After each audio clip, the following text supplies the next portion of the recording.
Christmas should be high-end steak, right? Poor people.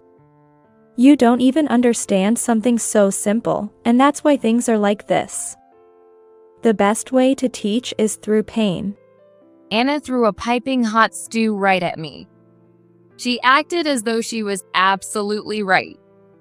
I was so stunned that I couldn't do anything but remain silent. But then Tom suddenly stood up. Bring your parents here. Tom said loudly. I was shocked to see him in this unfamiliar state, and even more so was Anna. She went from talking with a smirk to wide-eyed surprise as she stared at him. Huh? You think just because you're the daughter of a CEO you can do whatever you want? Well then, bring that great CEO here. My name is Nancy, and I'm 32 years old, working in an office job. Last year, I married Tom, a man I had been dating for 3 years, and although we don't have children yet, our relationship is strong. Both of us work, and we're able to live a financially comfortable life. Hey, I'm home. Sorry I'm late. A last-minute meeting came up. That's okay. I made dinner tonight. Really? Thanks. My dad was an old-fashioned man, a classic household ruler kind of guy. As a result, it was normal for my mom to do all the housework. My mom accepted this because she was a stay-at-home mom, but to me, it always seemed a little strange. It was odd that my dad never helped my mom, even though they were married. On weekends, holidays, or even at family gatherings, it was always my mom who did the work. Growing up in that kind of home, I thought marriage was supposed to be like that. So when Tom took the initiative to help with chores right after we got married, I was really surprised. Since I got home early today, I hung the laundry. This way we can relax tomorrow on our day off. You even did the laundry? Tom, you must be tired too. You should rest. Until last month, I was really busy with work and couldn't help out around the house. This is just a small way to give back, but when I can, I like to help out. By supporting each other like this, I think that's why our married life has been going so smoothly. One day, both of us had the day off, and we were lounging on the couch when Tom, who had been fiddling with his phone, suddenly stood up. Mike is getting married. He introduced me to his girlfriend the other day, but looks like he's finally tying the knot. Oh, that's great. Congratulations. Yeah, getting married is always a good thing, but... Mike is Tom's younger brother, a year younger than me. He's a kind, considerate person, and we've always gotten along well because we're close in age. I didn't know he was seeing someone, but it's definitely good news that he's getting married. However, it seemed like Tom wasn't genuinely happy about it. Is there a problem? Well, maybe it's none of my business, but I'm not really fond of Mike's partner. Her personality. It's kind of difficult. Really? I didn't know Mike's partner, but it was unusual for Tom to say something like this. Of course, I didn't want to interfere with someone else's life choices, and if Mike had chosen her, I was ready to support them. But when I looked at Tom's expression, I couldn't help but feel worried, wondering if everything was really okay. A month later, Mike and his partner were coming over to greet my in-laws. Since we were off work, Tom and I decided to go as well. Hello. When they arrived, the woman with blonde hair, flashy nails, and revealing clothes was introduced. Her name was Anna, and she was 28 years old. Of course, it's not right to judge someone by their appearance. But to be honest, my first impression wasn't great. Today was supposed to be a formal greeting about their marriage. She shouldn't just wear whatever she likes. She should think about the occasion and setting. What also caught my attention was Anna's tone of voice. I'm Nancy Anderson. Yeah, just call me Anna. As someone who will marry into the family, I want to build a good relationship with Anna. But she felt overly familiar. It was our first meeting, and on top of that, we were at a formal occasion to announce their marriage. I thought she should have considered her manners more, but I kept quiet, not wanting to ruin the atmosphere. After the greetings, Tom and I returned home. Anna seemed kind of rude, right? That's why I'm a little concerned. Yeah, you're right. but maybe she's just got a good personality. If she's the one Mike chose, I think we should trust his decision. Yeah, I guess. It's not really our place to say anything.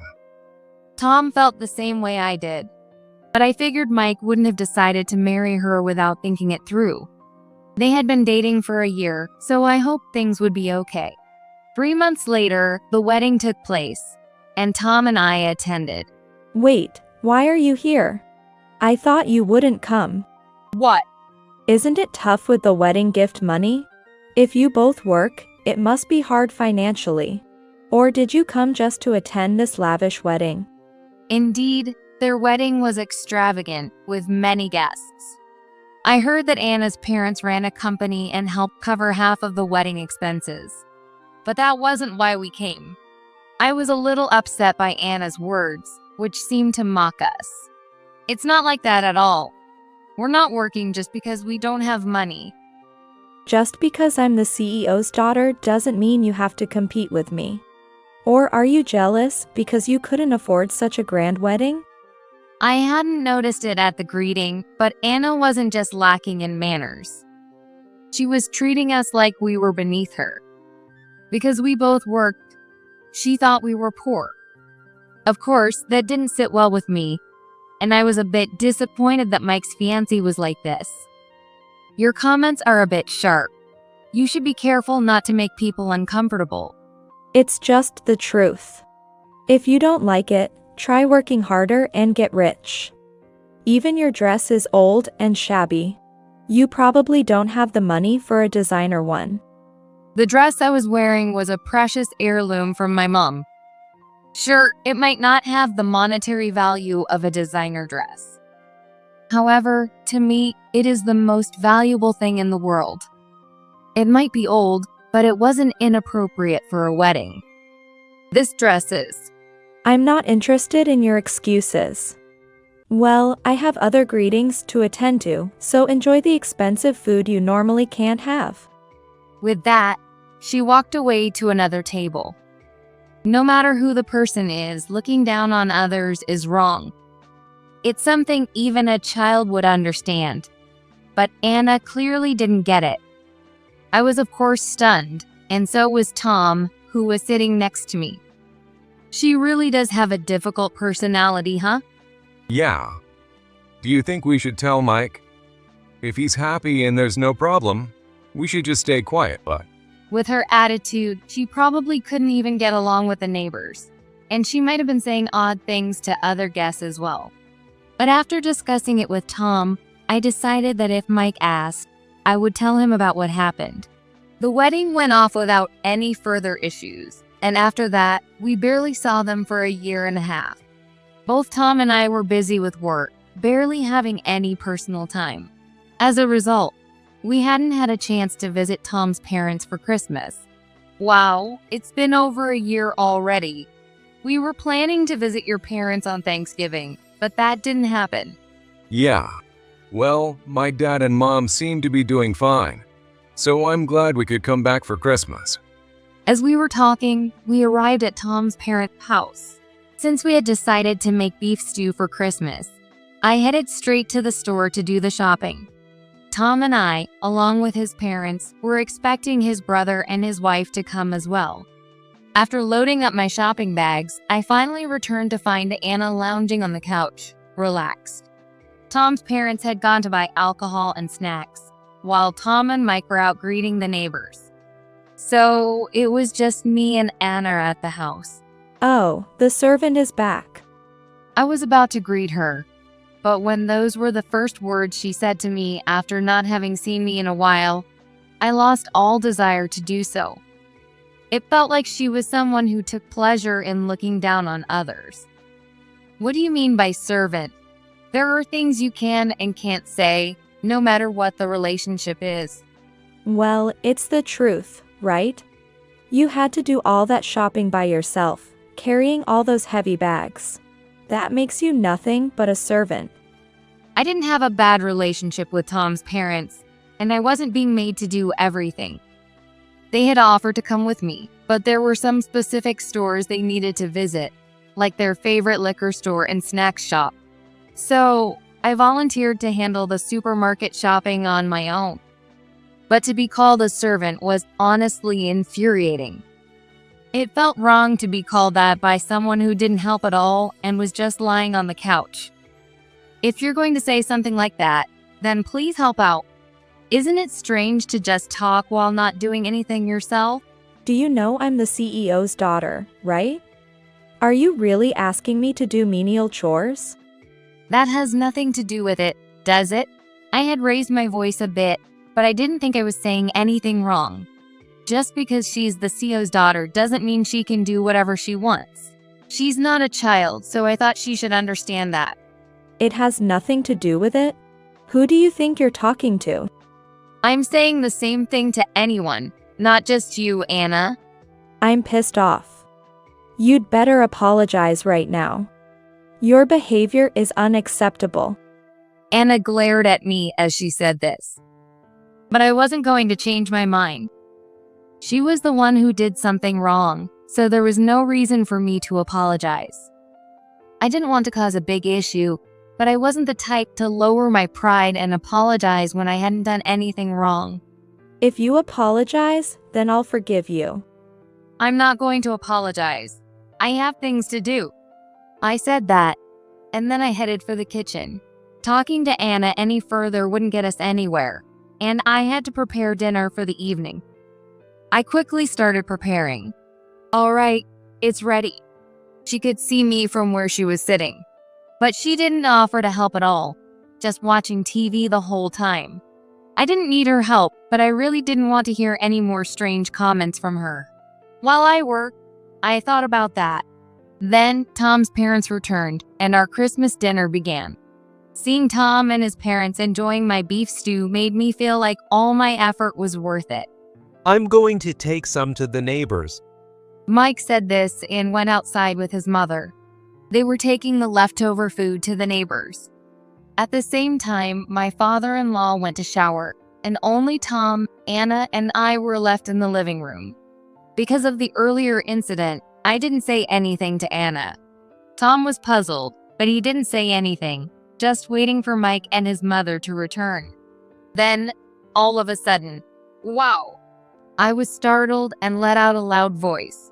To my surprise, Anna threw a pot of beef stew on the table at me. It had been kept warm, so it was still extremely hot. I instinctively tried to shield myself with my hand, which caused me to burn my hand and arm. What are you doing? I didn't think it would go this well. Anna laughed loudly without any sign of remorse. At that point, I completely lost my patience. Her actions were absolutely unforgivable. Stop messing around. Don't you know the difference between right and wrong? Christmas is supposed to be for high-end steak, right, poor people? You don't even understand something so simple, and that's why this is happening. The best way to discipline is through pain. She spoke as if she were absolutely right. I never imagined that someone like her even existed. Her behavior went far beyond a lack of manners or common sense. She clearly had no guilt over her actions. I could only stand there in shock and remain silent. But Tom immediately stood up. Bring your parents here. Tom shouted in a loud voice. I was also shocked to see him in a way I had never seen before. But even more so, Anna was surprised. Unlike the previous grinning conversation, she looked at Tom with wide eyes. What? You think just because you're the CEO's daughter, you can do whatever you want? Then bring that great CEO here. Anna, now scared by Tom's voice, quickly started making a call. Less than 3 minutes later, Mike and my mother-in-law came into the living room, out of breath. What happened? Mike looked shocked as he saw me wiping my face and arm with a towel. Behind him, my mother-in-law wore the same expression as Mike. I just accidentally spilled the pot, and these two started yelling at me. Anna said this while hugging Mike. She was trembling and crying, but it was clear that she was fake crying. I wasn't sure if Mike realized this, but I could tell she was lying. We decided to correct the misunderstanding. Whether you believe it or not is up to you, Mike. But Anna's lying. Do you really think we would yell at someone just because they spilled a pot? Also, if it was just a spill, it doesn't make sense for Nancy to get burned. Then how did she get burned? I don't know if you'll believe me, but Anna threw the pot at Nancy. That's how she got burned. Tom calmly stated this without yelling. Mike kept his composure as well. It seemed like he wasn't planning to take Anna's side. He didn't seem ready to deny what Tom was saying either. With such a big difference in the stories, it's clear one of you is lying. Are you saying I'm the one lying? You can't trust your wife. I'm not saying I doubt you, but I feel the same way about my brother. I just want to know which one of you is lying. It seemed like Mike was trying to stay neutral. However, without proof, we had no way to prove Anna was lying. Without evidence, this could easily just turn into a pointless argument. I thought about that, but then Tom smiled a little and spoke up. Well, why don't we check the camera? The surveillance camera should have sound too. When Tom said that, Mike's face lit up. However, both Anna and I were confused. We had never heard of a camera being there. Mike, what camera? Look, we used to have a dog in this house. It passed away 6 months ago, but we installed a monitoring camera just in case something happened. It should still be working. Mike said this and went to retrieve a small camera that had been placed behind the TV stand. I was shocked to see the camera in such an unexpected place, but this would prove that we were right. However, Anna wasn't having it. Wait. You don't need to do that. Why?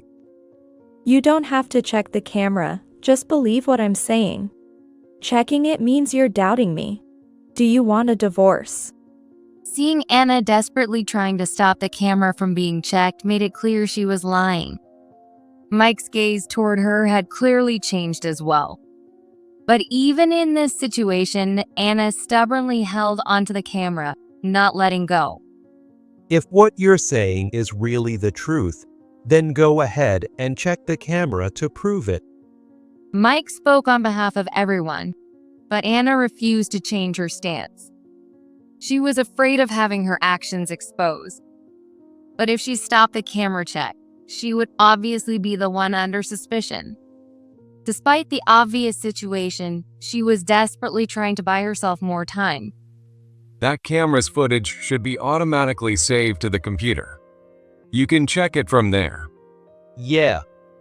At Tom's suggestion, Mike immediately headed to the computer. However, realizing it would expose her, Anna rushed over to stop him. Wait. Enough already. If you're lying, I won't forgive you. If you're telling the truth, I won't forgive Tom and Nancy, and I will confirm it. Don't interfere anymore. Mike shouted in a way I had never seen before, and even Anna fell silent. He turned on the computer and began reviewing the footage in front of everyone. There it was, footage of Anna throwing the stew at me, along with the verbal abuse she had shouted. Looks like Tom was right. Anna, why did you lie? Mike, who is usually kind and gentle. Even when the neighborhood kids were being loud, Mike was always the one smiling. Now, even though he wasn't getting emotional, it was clear he was questioning Anna in a low, serious tone. It was easy to tell he was furious, and not only were we intimidated, but Anna was also cowering.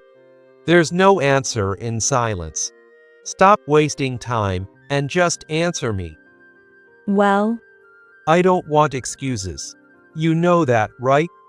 Just tell me honestly why you did this. Mike leaned in on Anna and said this firmly. The atmosphere in the room was tense, and the more Anna stayed silent, the more we felt uncomfortable. because this woman keeps saying such arrogant things. It's weird. Arrogant things? She talks to me like we're equals, even though I'm an elite CEO's daughter. And even with the stew thing, what's that about? Normally, you'd order high-end steak. In front of Mike, Anna had been hiding her true nature and putting on a polite face. But now, her true self came out. She had only made degrading remarks about me when Mike wasn't around. Most likely, Mike didn't know about her true nature. Is that your real feelings? Yes. My parents run a company, and we've always had a wealthy life. I was born into an elite family. I sighed at Anna's true feelings, but she clearly believed this deeply. She saw looking down on others as completely normal. Mike didn't show much emotion, but he let out a small sigh. He was probably disappointed to learn the true nature of his spouse. But just because you're rich doesn't mean you can do whatever you want. How could you not even understand something so simple? Because it's not my fault. Why am I the one who has to be blamed? Anna seemed genuinely convinced of her innocence. It seemed that Anna had no intention of admitting to anything, and both Tom and I were left speechless. All right then. Let's talk about this another day. Why don't you go back to your parents' place? What time do you think it is? It's already past 8 p.m., and you want me to leave now. People like you aren't needed here. Once I explain the situation, your parents should back you up, right? Anyway, I'll call a cab for you, so get out. Mike's words were clear, and Anna was absolutely furious. However, Mike didn't change his mind, and 10 minutes later, the taxi arrived. Anna kept complaining until the very end, but she finally headed to her parents' houses. I'm really sorry, Nancy. Anna did such a terrible thing. I'll personally take care of the medical costs. It's not Mike's fault, so please don't apologize. I'm angry at Anna, not at you. I appreciate what you did for us. But we're not just going to let this go, right? It's true that I was burned, but Mike wasn't to blame. On the contrary, I was grateful to him for standing by us. But what was more important now was how to handle Anna. I didn't want to just let this slide, and Anna needed to take responsibility. Of course. I think her parents will be here by tomorrow morning. I didn't know how far Mike had thought this through, but it seemed like he was handling things, so I decided not to worry any further. I didn't want to end the year feeling upset. I focused on just giving first aid and tried to forget about Anna. The day after the new year began. Just as Mike had said, the next morning, Anna arrived at the in-laws' house with her parents. Are you Nancy? We are truly sorry for what Anna did, causing you to get burned. I, Anna's mother, sincerely apologize to you. Anna's parents, Eric Brown and Mary Brown, sincerely apologized to me at the door. As Mike had predicted, they came as soon as possible.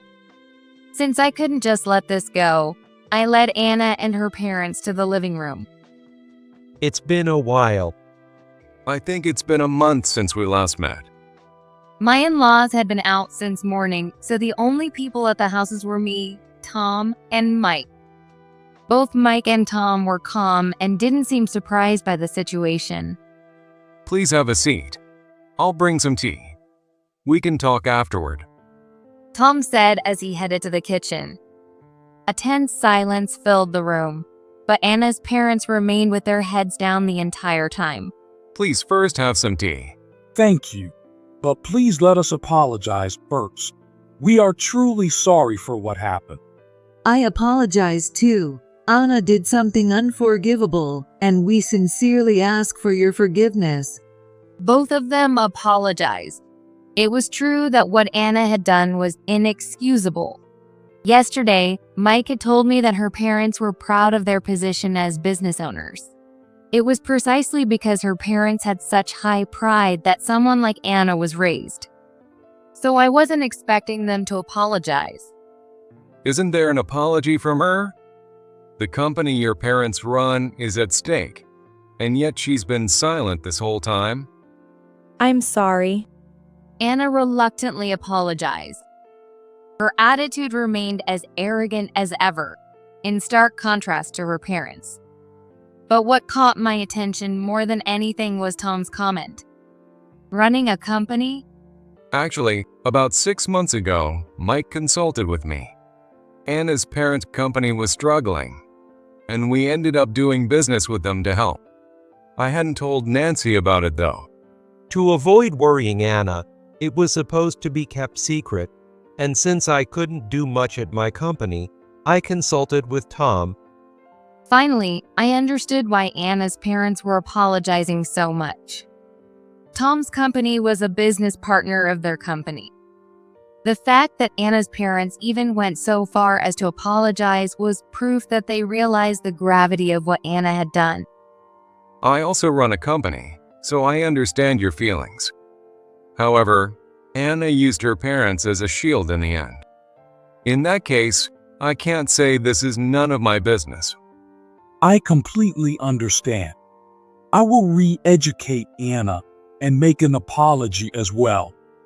We can't say that we have no responsibility for raising such a person with no common sense. Anna probably thought that if she told her parents, they would cover for her. But reality wasn't so easy. In terms of position, Tom was much higher up, and I'm sure Anna's parents were truly shocked after hearing what she had said. I was disappointed that Anna still acted so brazenly even when there was no one on her side. But I understood her parents' feelings. Since Nancy is the main victim here, you can decide what to do. I still can't bring myself to forgive Anna. She's apologizing out of obligation. And I don't think she feels sorry at all, right? See, just because the tables have turned a bit, don't get cocky. I'm apologizing, so that should be enough. At this point, there was no use expecting anything from Anna, especially when she was reacting with such a temper in this situation.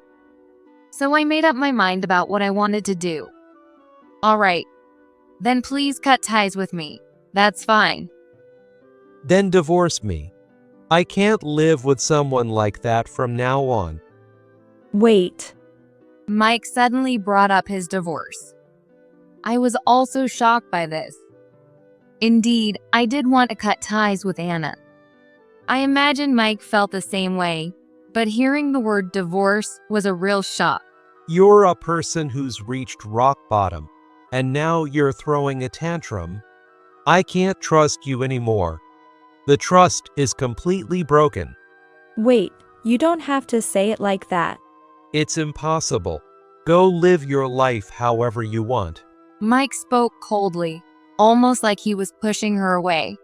He suddenly stood up and left the room. I wondered what he was doing, but he quickly returned with an envelope in hand. Here, the divorce papers. Sign them. I'll submit them to the court. Don't say things like that. I'm not getting a divorce. Enough already. You've been selfish from the start. We've reached the limit of our patience. Mike shouted loudly. The force of his anger made Anna shrink back. What's so fun about putting people down? Stop causing trouble. Anna, sign it now. What you did can't be undone.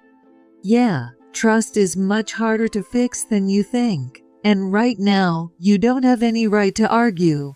Anna, who thought her own parents would back her up, finally broke down in tears right there. Please don't say that. Please forgive me. Whether she was faking it to gain sympathy or if she was genuinely desperate, I couldn't tell.